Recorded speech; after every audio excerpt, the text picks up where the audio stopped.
Hello and welcome to episode 18 of the Console Space Podcast. We're finally legal, boys. This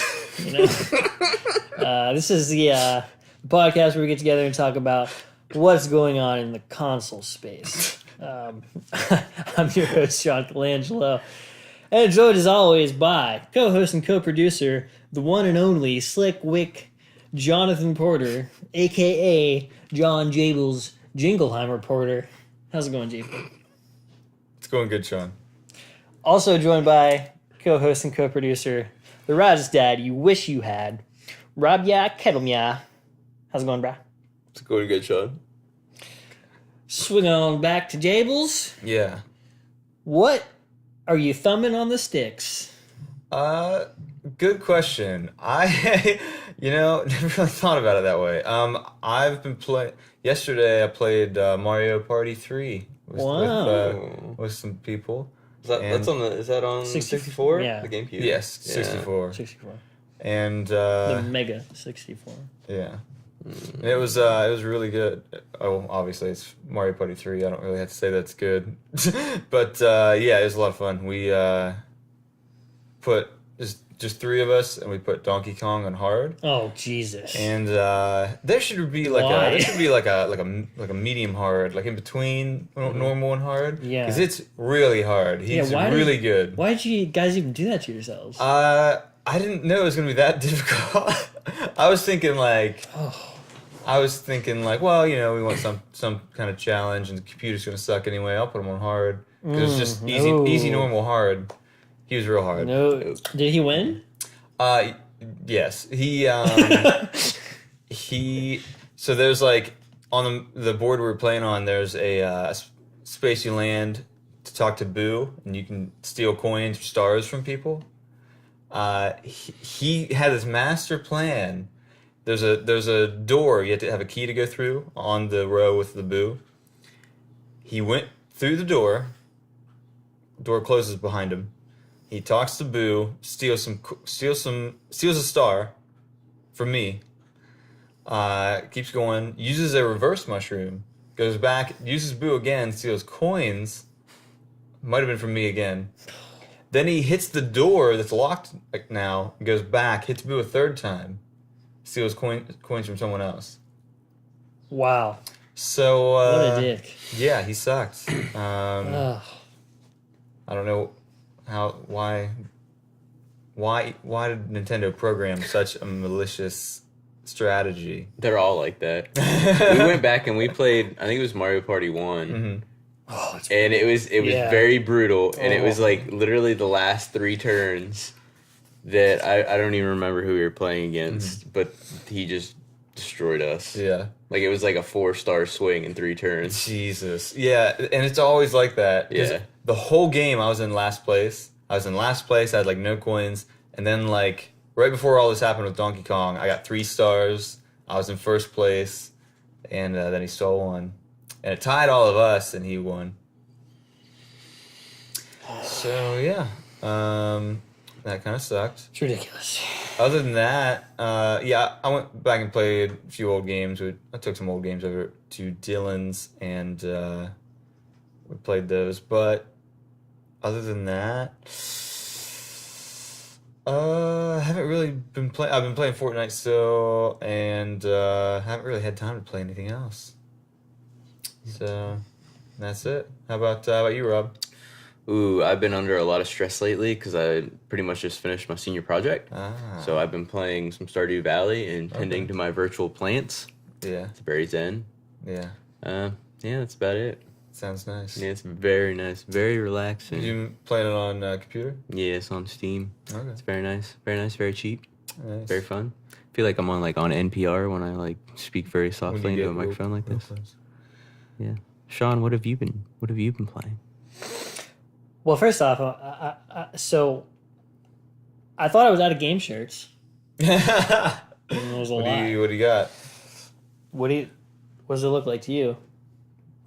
Oh, is that Metal Gear? No. You know Bloodborne. Bloodborne. I just saw the white flowers and it made me think Metal Gear, but that's pretty cool. Yeah, this is my other Bloodborne shirt. I forgot that I even had 2. I like it. There you go. Wow. what a world we live in, full of Sour Patch gummy bears. Anyway, I have been playing God of War.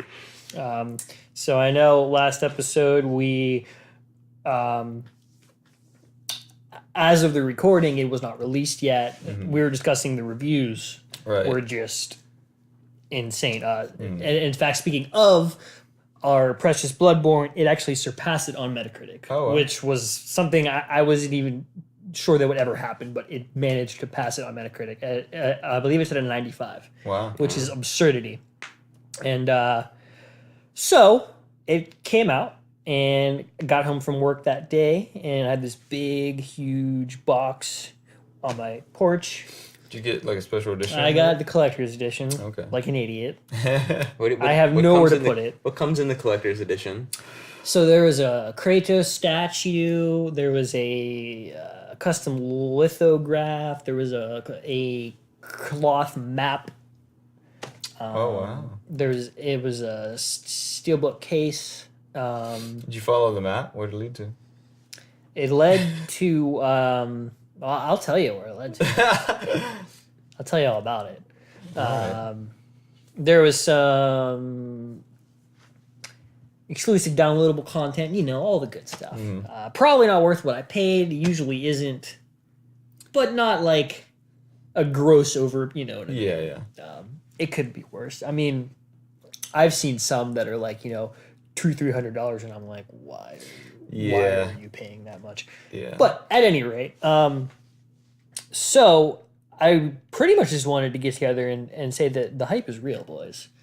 This game is unbelievable. Yeah. I am just floored by how good this game is. Nice. I've been saying for about 3 years now, I've been preaching that The Witcher 3 is my, that I think that would probably not be topped this whole console cycle.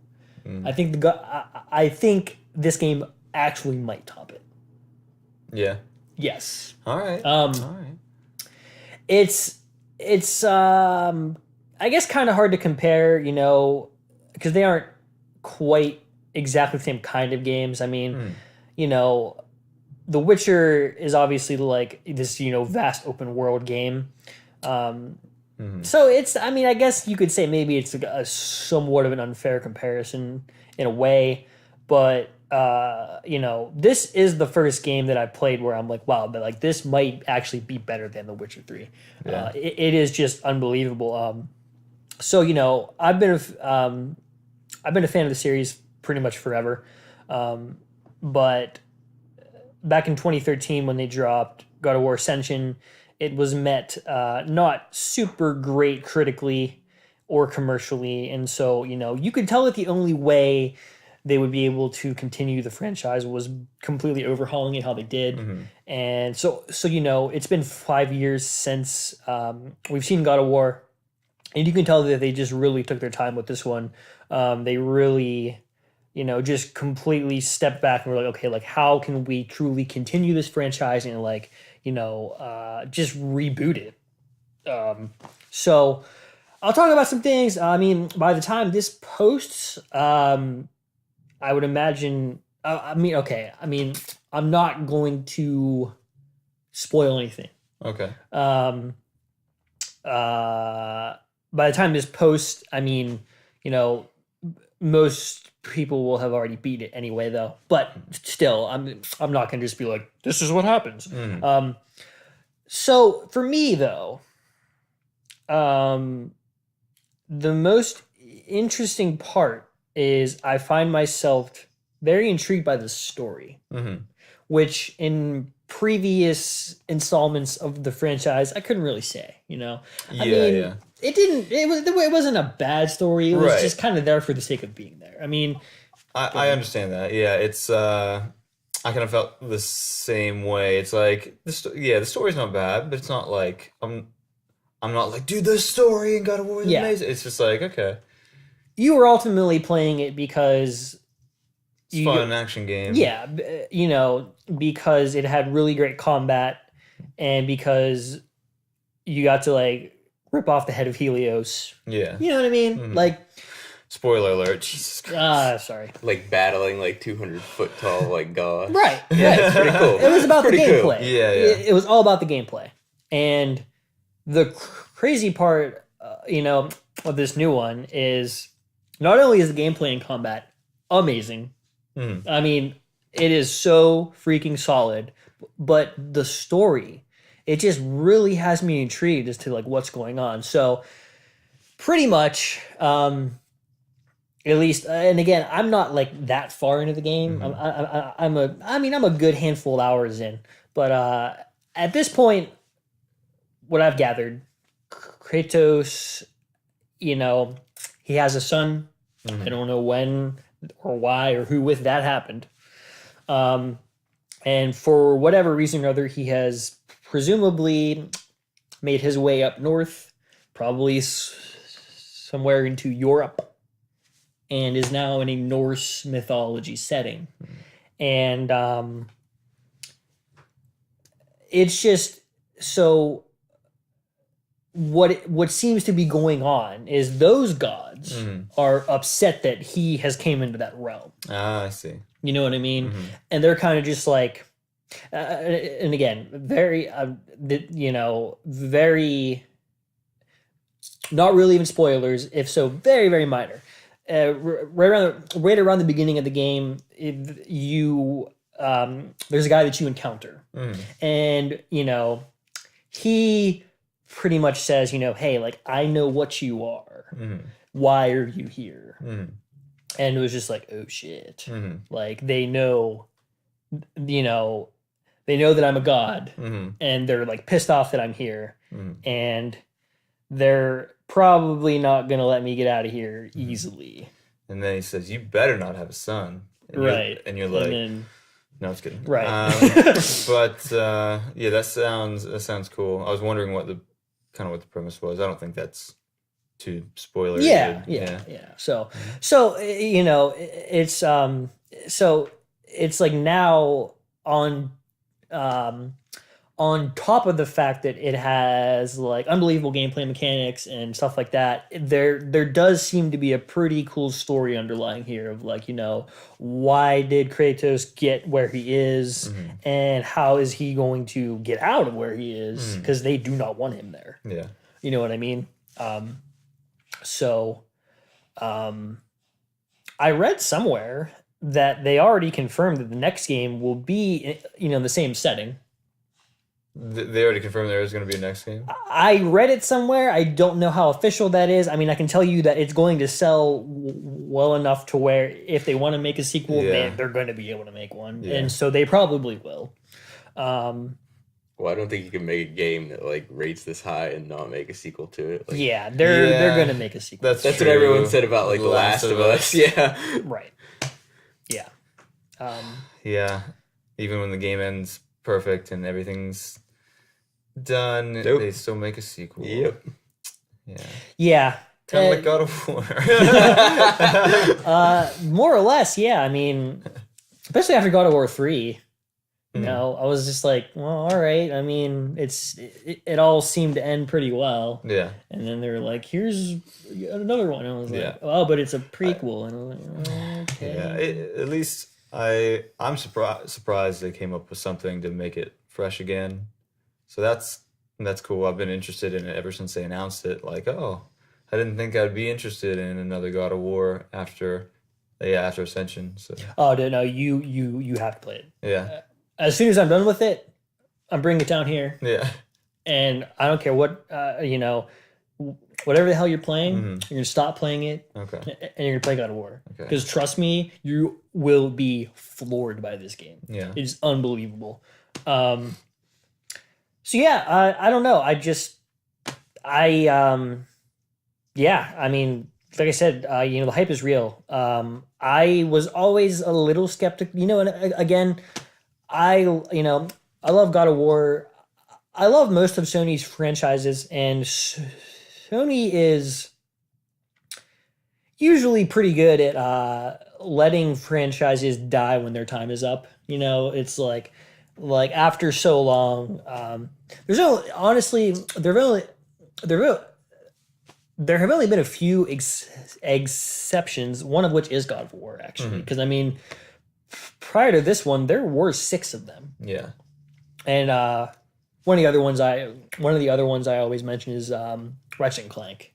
Oh yeah. There's been a lot of Ratchet and Clank, but like usually it's like there's 3 or 4 of them, and then they're like, all right, that's it. Yeah. So the new Uncharted, was that supposed to be the last Uncharted? it was. However, it won't be. Yeah, I was like that might be getting into that. That's getting into that territory too. well, or wait a minute. Are you talking about 4 or Lost Legacy? Oh, I forgot about that one. Yeah, So now there is a lot of Uncharted's too. See, well, there's the handheld one on PSP or whatever. There's 5 or 6 in total, Yeah. which I think is still like. It's like, okay, that's good. It just hit that. Right. Like, okay, there's a lot now. Well, you didn't play Uncharted 4, did you? No, I haven't. Okay. The way Uncharted 4 ends, I think, is pretty perfect. Yeah. But I'll just say that they leave some wiggle room. Okay. And I think that's smart in case they want to come back to it. Yeah. I don't think they need to. Yeah. I really don't think they need to. I love Uncharted, but it's like, I'm like, all right, we get it. And that was, that's how I felt about God of War. I was like, okay, I love these games, but it's just time. Yeah. And so it's like, I think that's part of what makes it, like a very interesting story, because they were like very much able to kind of like resurrect this thing like in a big way, and like it appears like it's going to be very successful too. So,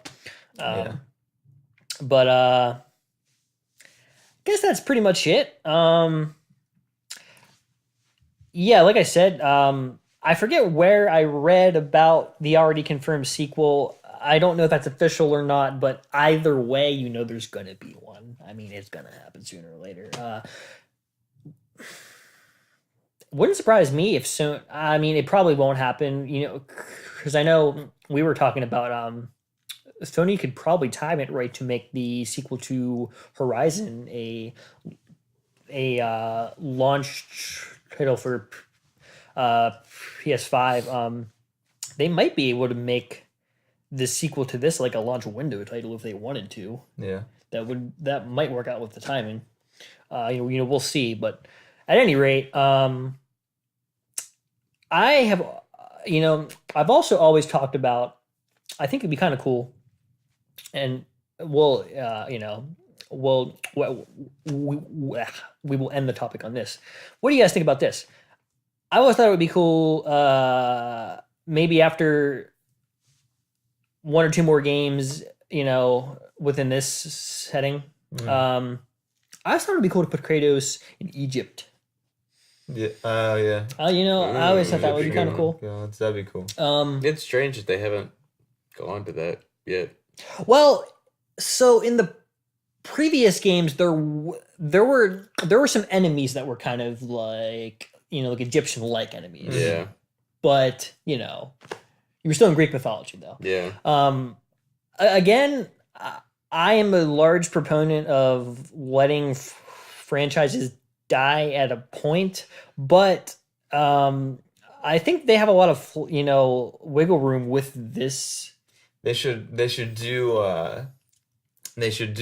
Egyptian gods, but it should be another character, and then like this person going up through the ranks in the Egyptian mythology, and then they do a crossover where they fight each other, Kratos and this other character, and then they make 5 sequels to that.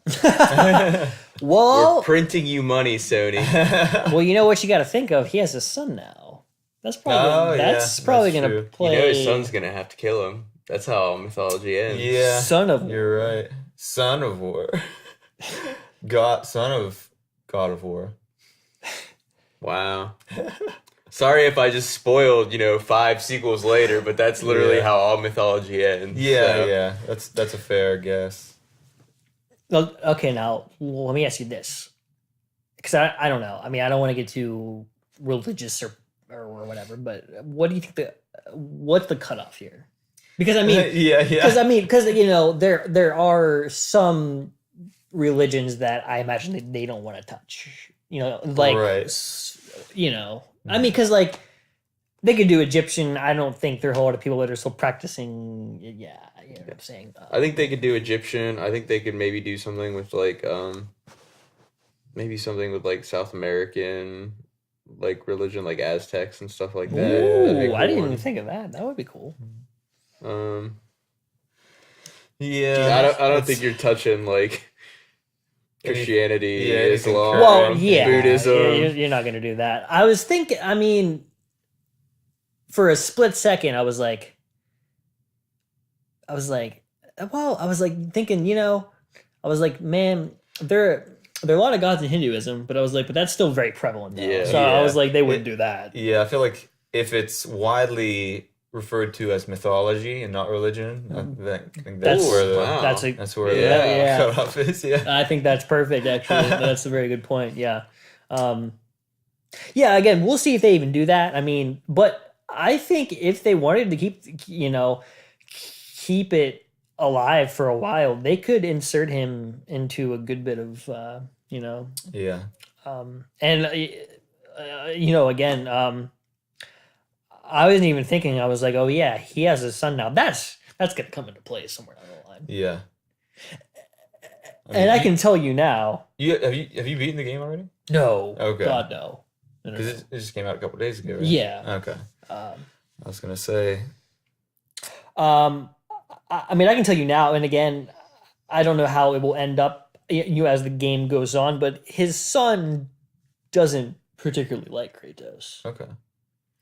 So I think that's, something's going to be going down. Yeah. Somewhere, I mean, probably not in this game, but somewhere down the line, they're not going to, I could see them not being particularly fond of one another.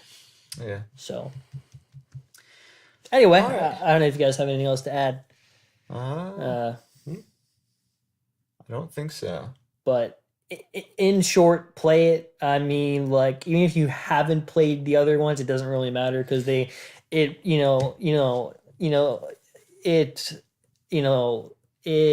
really is like a new chapter altogether, more or less. So, if you have a PS4, play God of War. Okay. It's phenomenal. All right. On that note, switch to our last segment. Okay. Go ahead. Yeah, for our last segment, we like to read the back of an old game case because they're really funny and over the top.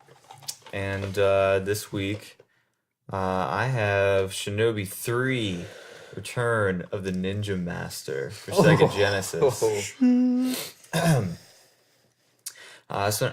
one's a little bit long, but it's kind of funny. So, what you want to know about Shinobi 3? The Shinobi Master of Stealth and Lethal Ninja Arts is back, bigger and deadlier than ever. Joe Musashi's sworn enemy, the Neo-Zeed, grips the city in a vicious crime ring. Shadow Master, a super ninja cloned from Joe's own bloodline, controls the Zeed's savage army of bio ninjas. Musashi has no choice but to annihilate them all. Alright, so this game features incredible acrobatics, double spin knife attacks, jump kicks, sweep kicks, somersault spin moves, and sliding attacks. Musashi jumps up walls, swings hand over hand, gallops on a stallion, and jet skis into river combat. It's pretty intense. Joe's shurikens, swords, and fierce ninja magic counter the Zeed's non-stop chain gun fire, grenades, and Death Star attacks. So Zeed apparently has a Death Star, non-stop chain gun fire, and grenades. I'm surprised they're allowed to say like the series of words Death Star. Yeah, honestly. Because I'm sure it means like throwing star. Yeah, some kind of throwing star, but sounds like Star Wars. Yeah. And I really like his Joe's throwing stars, swords, and magic are going to counter the Death Star attack.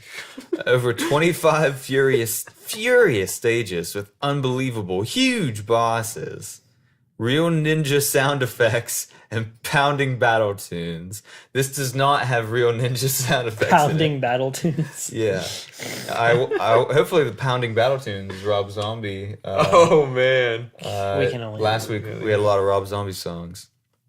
Well, it was one. It was one in multiple games. Yeah. But yeah, they did not record real ninja sound effects for this game. There's no way. Not authentic ninja sounds? No, they did not get real ninjas, record the sound effects, and put them into this game, because I don't even know if they can put that, like, real sampled sounds into this game. Like, how accurately they can put sounds like that into a Genesis game. And two, they just didn't do it. There's no way. I don't believe it. You know how I think he's going to use those throwing stars to counter the Death Star? Is he's going to throw the throwing stars down an exhaust chute, and then it's going to blow up. Yeah. It's a Death Star. It'd just be so ironic. Yeah. Just blowing up the Death Star with a throwing star. It's stupid. Oh, nothing does. Man. Yeah. So go ahead and read that. This is rated GA, appropriate for general audiences. Oh, that's 'cause not this was even rating. rated by the VRC. This was before ESRB. So. Wow. Better days. Telling me. All right. I have Super Mario Sunshine for the Nintendo GameCube. I think this is the first GameCube game we've ever done. The best console of all time. I agree. Mark it down. PS2. That's okay. Dark days on Isle Delfino. When Mario arrives on tropical island is it Delfino or Delfino? I don't I remember. think it's Delfino. Delfino? It's Delfino. When Mario arrives on tropical island Delfino, the ones I was skipping that part. God damn it, right. The once pristine island is oh no, I'm nervous. The once pristine island The once pristine island is polluted and plastered with graffiti. Even worse, he's being blamed for the mess. Now, instead of enjoying a relaxing vacation, Mario has to clean up the place and track down the real culprit. Mario's new multi-purpose water pack, Flood, lets him spray goop away and hover over danger. It even has rocket and turbo nozzles. I could use some goop away every now and then. Scale soaring cliffs, wall jump up perilous passageways, and even tiptoe along tight ropes as you tour the island Mario style. Yoshis are back! When Mario feeds the hungry dinos fruit, they'll help him jolt tropical troublemakers with juice.